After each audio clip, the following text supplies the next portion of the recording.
उत्तराखंड में बजट सत्र चल रहा है और कांग्रेस ने बजट सत्र के दौरान सरकार को सदन के साथ साथ सड़क पर घेरने का भी ऐलान कर दिया है। जहां पर प्रदेश मुख्यालय में मीडिया से बात करते हुए उत्तराखंड प्रदेश कांग्रेस अध्यक्ष करण माहरा ने कहा कि राज्य में यूसीसी में लिव इन रिलेशनशिप को कानूनी मान्यता के विरोध में 20 फरवरी को कांग्रेस विधानसभा का घेराव करेगी। इस कानून को वापस लेने के लिए हर संभव प्रयास जो है वो करेगी। पार्टी एक बड़ा प्रदर्शन देहरादून में करेगी। हम लोग विधानसभा का घेराव करेंगे, उस पर हम लिव इन रिलेशनशिप को लेकर सरकार को घेरेंगे और हम कोशिश करेंगे कि ये जनमत संग्रह जो हम करने जा रहे हैं इसके माध्यम से हम सरकार पर दबाव बनाएं और इस कानून को बदलने के लिए हम पूरी ताकत लगाएंगे। तो वहीं उत्तराखंड में यूसीसी लागू हो गया है। इसके लिव इन वाले प्रावधानों को लेकर लगातार राजनीति जो है वो पूरी तरह से गर्मा रही है। इसे लेकर कांग्रेस प्रदेश अध्यक्ष करण माहरा ने कहा है कि कांग्रेस ने 10 प्रश्नों का एक जनमत संग्रह जनता को जागरूक करने के लिए जारी किया है। तो वहीं राज्य में यूसीसी में लिव इन रिलेशनशिप को मान्यता दी गई है, इसलिए कांग्रेस का कार्यकर्ता लोगों के घर घर जाकर लोगों से यूसीसी में इस मान्यता को कानूनी दर्जा देने के लिए सहमति और असहमति जानेगा और डाटा तैयार करके इसे राष्ट्रपति के पास भेजा जाएगा।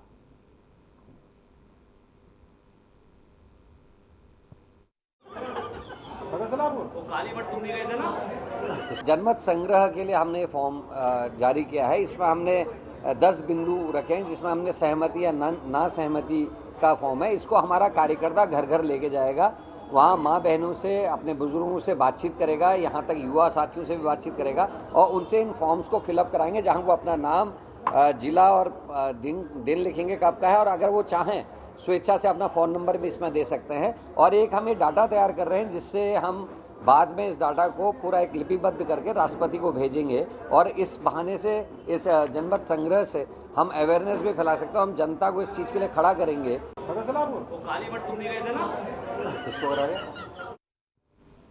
उत्तराखंड विधानसभा के बजट सत्र के दौरान यूसीसी का मामला गर्मा गया है। सदन के अंदर एक और जहां कांग्रेस इसको लेकर अपना विरोध दर्ज कर रही है, तो वहीं सदन के बाहर उत्तराखंड क्रांति दल इसको लेकर मुखर है।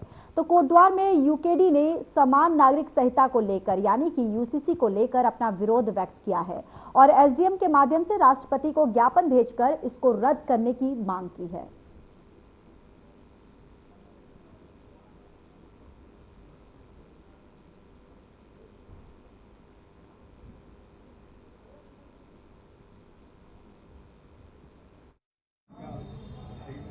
भी नहीं है, केवल उत्तराखंड में यूसीसी कानून उन्होंने भी स्वीकृति दी है।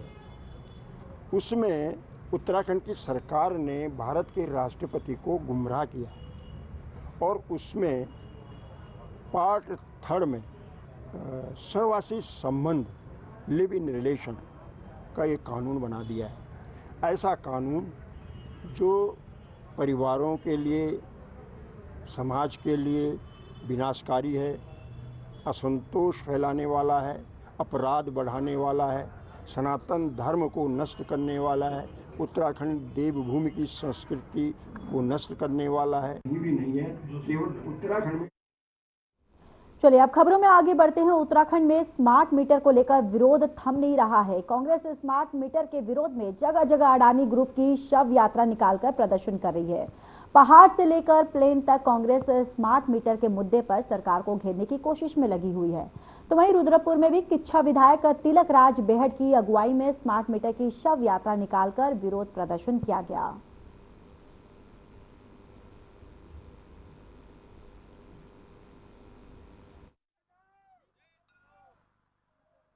स्मार्ट प्रीपेड मीटर जो कि आप यूपीसीएल की वेबसाइट पर देखेंगे, इस मीटर का नाम स्मार्ट प्रीपेड मीटर है। और पिछले दिनों अधीक्षण अभियंता द्वारा भी, भारतीय जनता पार्टी के कुछ नेताओं द्वारा भी इसको गलत प्रचार किया गया, इसे स्मार्ट मीटर बताया गया, जबकि ये स्मार्ट प्रीपेड मीटर है। हम स्मार्ट प्रीपेड मीटर का पुरजोर विरोध करते हैं। हम रुद्रपुर की गरीब जनता का शोषण नहीं होने देंगे।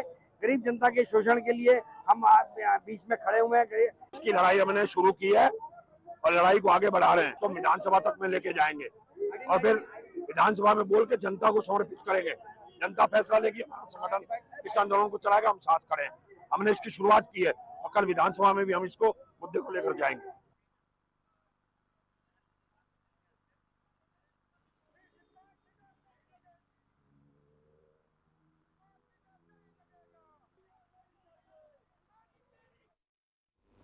अब खबरों में बात करेंगे खटीमा की, जहां खटीमा में कांग्रेस कार्यकर्ताओं ने स्मार्ट प्रीपेड बिजली मीटर को लेकर विरोध किया है और साथ ही कांग्रेस के वरिष्ठ नेता पीसीसी सदस्य बॉबी राठौर के नेतृत्व में अडानी की शव यात्रा निकाली। तो इस दौरान कांग्रेस ने विद्युत उपखंड कार्यालय पर जमकर विरोध प्रदर्शन किया। कांग्रेस कार्यकर्ताओं की मांग है कि सरकार स्मार्ट प्रीपेड मीटर यानी कि प्रीपेड मीटर लगाना बंद करे। उन्होंने चेतावनी दी है कि अगर जबरन थोपे जा रहे हैं तो स्मार्ट प्रीपेड बिजली मीटर लगने बंद नहीं होंगे तो कांग्रेस आने वाले समय में उग्र प्रदर्शन करेगी।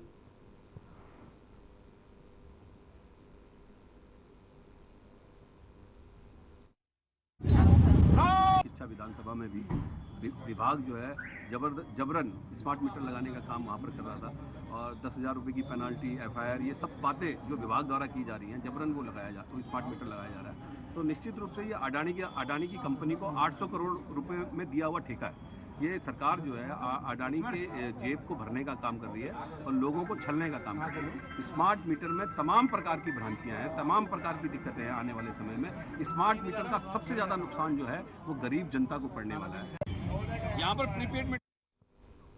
अब खबरों में बात करेंगे दिनेशपुर की, जहां दिनेशपुर में आप बंगाली समाज मोर्चा के प्रदेश अध्यक्ष सुभाष व्यापारी ने प्रेस कॉन्फ्रेंस की। उन्होंने कहा कि किसी भी सूरत में प्रीपेड मीटर लगाए जाने और इसके साथ ही गर्मी में धान की फसल पर प्रतिबंध बर्दाश्त नहीं किया जाएगा। उन्होंने कहा कि प्रीपेड मीटर गरीबों के लिए हानिकारक है। जो लोग फैक्ट्री में जाते हैं और 2-3 महीने उनको तनख्वाह नहीं मिल पाता है, वहां कैसे रिचार्ज कर पाएगा। वहीं किसानों की अगर बात की जाए तो किसान की फसल के ऊंचे दाम नहीं मिल पाता है।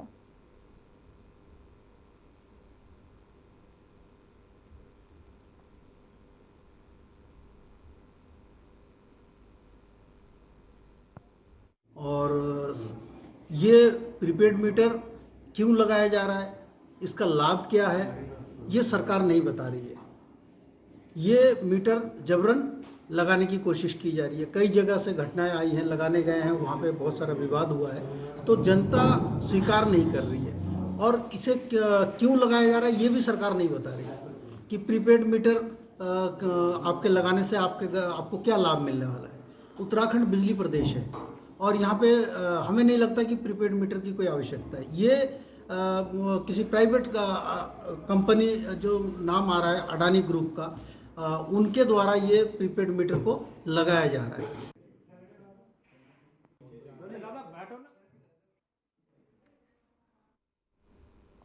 चलिए अब आपको लेकर चलते हैं उत्तराखंड विधानसभा की ओर, जहां पर बजट सत्र का आज दूसरा दिन है और सदन में आज 5 विधेयक जबकि 3 अध्यादेश पेश होने हैं। आपको ये भी बताते चले कि सत्र में 20 फरवरी को वित्त वर्ष 2025 से 2026 के लिए बजट पेश किया जाएगा। उपाध्यक्ष नियुक्त किया गया था। स्वर्गीय मनमोहन सिंह जी वित्त मंत्रालय के सचिव, भारतीय रिजर्व बैंक के गवर्नर और विश्वविद्यालय अनुदान आयोग के अध्यक्ष भी रहे। वे 1990 में प्रधानमंत्री के आर्थिक सलाहकार नियुक्त हुए। इसके पश्चात जब स्वर्गीय पीवी नरसिंह महाराव जी प्रधानमंत्री बने तो उन्होंने डॉक्टर मनमोहन सिंह जी को 1991 में वित्त मंत्रालय का महत्वपूर्ण दायित्व सौंप दिया। वर्ष 2004 से लेकर 2014 के बीच यूपीए 1 और यूपीए 2 दोनों ही सरकारों में वो प्रधानमंत्री के पद पर रहे। स्वर्गीय मनमोहन सिंह जी के रूप में देश ने एक ऐसा नेता खो दिया जो जीवन पर्यंत ज्ञान, विनम्रता और सहृदयता के प्रतीक रहे। उनका जीवन बहुत ही सहज था, सरल था। अध्यक्ष महोदय, स्वर्गीय मनमोहन सिंह जी ने राष्ट्रीय जीवन में एक ऐसा शून्य छोड़ा है जिसे भरा जाना अत्यंत कठिन है। मैं इस सदन की ओर से दिवंगत आत्मा को श्रद्धांजलि अर्पित करता हूं कि भगवान उनको अपने श्री चरणों में स्थान दे और उनके परिवारजनों को, उनके सभी चाहने वालों को उनके न रहने से अपार कष्ट हुआ है, उस कष्ट को सहन करने की शक्ति प्रदान करे। ओम शांति, ओम शांति। दूसरी अच्छा, माननीय अध्यक्ष महोदय, आज मैं जब सदन में आया हूं और इस शोक संदेश श्रद्धांजलि देने के लिए खड़ा हुआ हूं, तो निश्चित रूप से भगवानपुर व ज्वालापुर विधानसभा के 2 बार विधायक रहे स्वर्गीय चंद्रशेखर जी भट्टेवाला और उनके साथ व्यक्तिगत रूप से भी बहुत जुड़ाव मेरा रहा है, क्योंकि लगातार हम लोग सदन में एक साथ 5 सालों तक एक साथ रहे और पार्टी संगठन में भी लंबे समय तक उनका सानिध्य हम सभी को प्राप्त होता रहा, सामाजिक राजनीतिक जीवन में काम करने वालों को। और किसी को भी श्रद्धांजलि देना एक बहुत ही कठिन पल होता है, क्योंकि जब हम किसी को श्रद्धांजलि दे रहे होते हैं तो निश्चित रूप से ये बात हमारे स्मरण में रहती है कि वह व्यक्ति हमको जीवन में अब कभी दोबारा नहीं मिलेगा, कभी हमारी उससे मुलाकात नहीं होगी। और जब हम अपने किसी हर दिल अजीज, मृदभाषी और दूसरे के कष्टों को ही अपना कष्ट समझने वाला, जिसने जीवन पर्यंत समाज को दिया हो और उसको श्रद्धांजलि देनी पड़े, तो उससे अधिक दुख का विषय कोई दूसरा नहीं हो सकता है। जनपद हरिद्वार के ग्राम बाजूहेड़ी में 1 जनवरी 1942 को स्वर्गीय श्री भिक्कन सिंह जी के घर में जन्मे श्री चंद्रशेखर जी ने साधारण पृष्ठभूमि से निकलकर जीवन में असाधारण उपलब्धियां हासिल की। या मैं ये कहूं कि शून्य से उन्होंने उस पृष्ठभूमि से आकर शिखर तक पहुंचने का काम किया, तो कोई अतिशयोक्ति नहीं होगी। एक कर्मठ जनप्रतिनिधि, एक समर्पित कार्यकर्ता, समाज सेवी, स्वर्गीय श्री चंद्रशेखर जी का संपूर्ण जीवन समाज और राष्ट्र के लिए समर्पित रहा है। उन्होंने एक छोटी ईंट भट्टी से व्यवसाय की शुरुआत की और जीवन में अनेक संघर्षों का, चुनौतियों का सामना करते हुए बाद में श्री राम ईंट उद्योग स्थापित किया। अपने व्यावसायिक जीवन में संघर्ष करते हुए उन्होंने कभी अपनी निजी परेशानियों को, निजी समस्याओं को समाज सेवा में कभी आड़े आने नहीं दिया और समाज का कार्य अनवरत रूप से करते रहे। कभी समाज का काम करना उन्होंने नहीं छोड़ा। ग्राम प्रधान के रूप में उन्होंने 1.5 दशक से भी ज्यादा, यानी कि 17 वर्षों तक लगातार अपनी सेवाएं देने के बाद वर्ष 2002 में भगवानपुर से और 2012 में ज्वालापुर विधानसभा से विधायक निर्वाचित हुए। वे वर्ष 2003-04 में उत्तराखंड विधानसभा की याचिका समिति के सदस्य और वर्ष 2004 से 2006 तक अनुसूचित जाति, जनजाति एवं विमुक्त जाति संबंधी समिति के सदस्य भी रहे। पुनः वे वर्ष 2012-13 में उत्तराखंड विधानसभा की याचिका समिति के सदस्य, 2014 से 2016 तक अनुसूचित जाति, जनजाति एवं विमुक्त जाति संबंधी समिति के सदस्य भी रहे। उन्होंने 2 बार उत्तराखंड विधानसभा के सदस्य रहते हुए अपने क्षेत्र में अनेक विकास कार्यों को आगे बढ़ाया, अनेक लोगों की सेवा की, अनेक लोगों की सहायता की। नशा मुक्ति अभियान में उनकी सक्रियता उल्लेखनीय रही, जिससे उनके क्षेत्र में अनेकों युवा जो नशे के क्षेत्र में या अन्य क्षेत्रों में जहां उनके जीवन को हानि हो सकती थी, उनका भविष्य खराब हो सकता था, उनके भविष्य को सुधारने में भी उनका बहुत बड़ा योगदान रहा।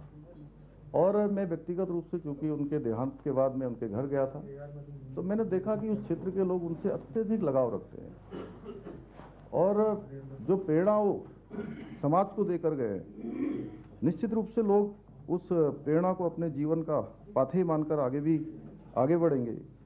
वे जीवन भर भारतीय जनता पार्टी के एक समर्पित और राष्ट्रवादी कार्यकर्ता के रूप में समाज जीवन में सक्रिय रहे उनका योगदान काफ़ी बड़ा है।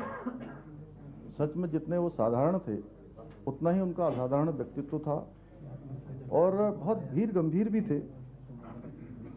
और उनका जो योगदान समाज के लिए रहा है, राजनीतिक क्षेत्र हो, सामाजिक क्षेत्र हो, उसको शब्दों में कह पाना अत्यंत कठिन है। उन्होंने न केवल अपने गांव बल्कि संपूर्ण राज्य और समाज की लड़ाई के लिए हमेशा प्रयास किया। उन्होंने अंतिम समय में भी उनके परिवार के लोगों ने, उनके बेटों ने, बहुओं ने और उनके जो परपोते थे, पोतियां थी, सभी ने मुझे बताया कि जब वो अत्यंत बीमारी की हालत में थे तब भी उन्होंने किसी से मिलना नहीं छोड़ा था। जो भी उनके पास जाता था उनसे मिलते थे और अंत तक उनके दुख सुख में हर प्रकार से वो खड़े रहे। किसी कार्यकर्ता के यहाँ समारोह में जाने की तैयारी करते समय उन्हें अचानक ब्रेन स्ट्रोक आया और 21 नवंबर 2024 को दिल्ली के मैक्स अस्पताल में उन्होंने अंतिम सांस ली। उनका निधन हम सभी के लिए एक अपूरणीय क्षति है। इस सदन की ओर से मैं दिवंगत आत्मा को श्रद्धांजलि अर्पित करने के साथ शोक संतप्त परिवार को अपनी संवेदना व्यक्त करता हूं और भगवान से प्रार्थना करता हूं उनको अपने श्री चरणों में स्थान दे। और उन्होंने जो जीवन में अनेक ऐसे काम किए हैं जो आने वाले समय में हमारी नई पीढ़ी के लिए, हमारे समाज के लिए वो प्रेरणादायी होगी। हम सब उनके जो सपने हैं, संकल्प हैं उस क्षेत्र के, मिलकर उसको आगे बढ़ाएंगे। और मैं आपसे निवेदन करता हूं कि हमारी शोक संवेदनाएं उनके परिवार तक आप पहुंचा देंगी। उनको एक बार फिर से अपनी संवेदना देते हुए, श्रद्धांजलि देते हुए मैं अपनी बात समाप्त करता हूं। ओम शांति, ओम शांति, ओम शांति। माननीय नेता प्रतिपक्ष जी।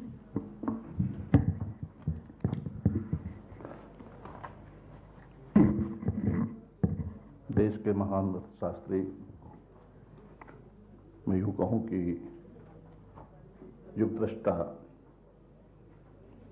डॉक्टर मनमोहन सिंह जी आज हमारे बीच में नहीं हैं, लेकिन उन्होंने जो उनका जो मार्गदर्शन है, जो उनका कृतित्व है, जो उनका व्यक्तित्व है, निश्चित रूप से हम उनसे प्रेरणा लेते हैं। और जिस तरह का उनका जीवन परिचय रहा है, एक महान अर्थशास्त्री के रूप में और एक निर्विवाद व्यक्तित्व के रूप में जिसकी पहचान रही सादगी, सरलता और गंभीरता की प्रतिमूर्ति, और उनका देश के लिए योगदान आने वाली पीढ़ियों तक हमेशा याद किया जाएगा।